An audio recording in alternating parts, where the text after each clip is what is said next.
हस्ब तवक्को Trump की इंतजामिया ने 43 ममालिक के शहरियों पर सफरी पाबंदियों की तजावीज़ दे दी हैं, जिसमें पाकिस्तान की शमूलियत के हवाले से मुतज़ाद खबरें गर्दिश कर रही हैं।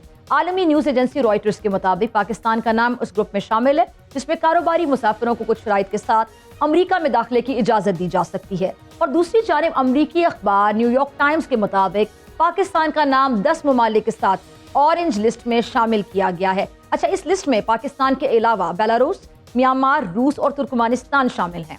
इस ऑरेंज लिस्ट में शामिल जो ममालिक हैं उनके शहरियों के इमिग्रेंट और सियाहती वीज़े महदूद किए जाएंगे। लेकिन अहम बात, गौरतलब बात यहाँ पे ये है कि पाकिस्तानी हुकाम काफ़ी कॉन्फिडेंट हैं, पूरे एतमाद हैं कि पाकिस्तान किसी ऐसी पाबंदी का शिकार नहीं होगा, क्योंकि आपको पता है कि हाल ही में शरीफुल्लाह जैसी दहशतगर्द की गिरफ्तारी और उसके अमरीका हवालवी के जवाब में बाकायदा ये जो हमने अमेरिका के हवाले किया, ट्रंप ने जिस तरह पाकिस्तान का शुक्रिया अदा किया और इसने पाक अमरीका ताल्लुकात में एक नई, अगर मैं पार्टनरशिप कहूँ, इसके इम्कानात को रोशन किया। खास तौर पर अफगानिस्तान में जो टीटीपी और दाइश जैसी तंजीमों के दोबारा सर उठाने से पाकिस्तान के अलावा ट्रंप इंतजामिया भी काफ़ी ज़्यादा परेशान है।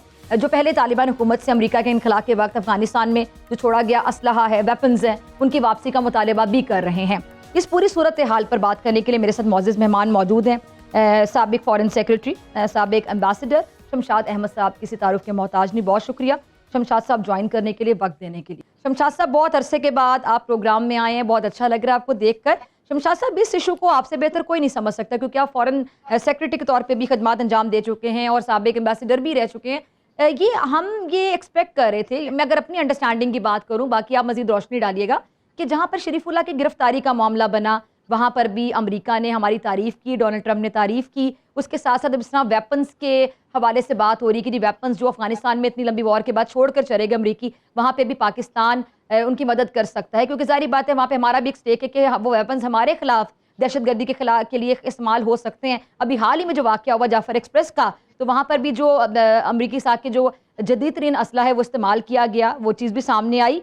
तो इसके बाद क्या हम पर सफरी पाबंदियाँ आयद करना ये बनता था, ये जस्टिफाइड लग रहा है आपको? फिजा, देखें, ये कोई नई बात नहीं और हम लोग अपने हक़ाइक़ को अच्छी तरह समझ नहीं पा रहे।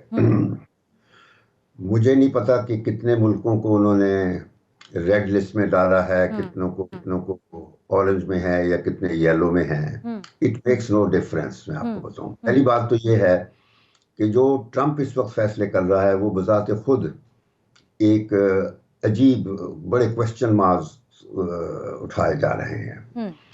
लेकिन मैं बड़ी ताकत है, इस वजह से मैं अमेरिका के बारे में इतना जिक्र नहीं करना चाहता। मैं सिर्फ कहूँगा कि हम खुद अपने ऊपर एक नज़र दौड़ाएं।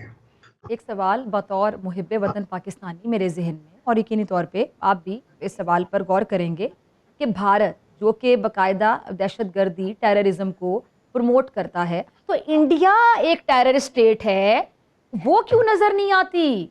बदकिस्मती ये है कि इंडिया तो हमेशा से उसने हर ज्यादती हमारे साथ की है, कि कोई नई बात नहीं है। शमशाद साहब, दुनिया को नजर क्यों नहीं आता? मैं जानना चाह रही हूँ, अमेरिका को इंडिया नजर नहीं आता? प्लीज बात सुन लीजिए। जी प्लीज। मैं फॉरेन सेक्रेटरी रिटायर हुआ, लेकिन एक चीज बता देता हूँ कि मेरी यानी जो कुछ उन दिनों में, मेरे फॉरेन सेक्रेटरी के दिनों में, जो अमेरिका ने, हालांकि वो मुझसे नफरत करते थे, जब वो न्यूक्लियर टेस्ट कर रहे थे वो कहते थे ही इज द बगर, ये कर रहा है, ये सारा कर रहा है। मुझे धमकियां मिलती थी, मारने की धमकियां मिलती थी। सब वक्त की कमी है, मुझे आपका शुक्रिया अदा करना है। ठीक है, वक्त की कमी है, मुझे क्लोजिंग की तरफ जाना है।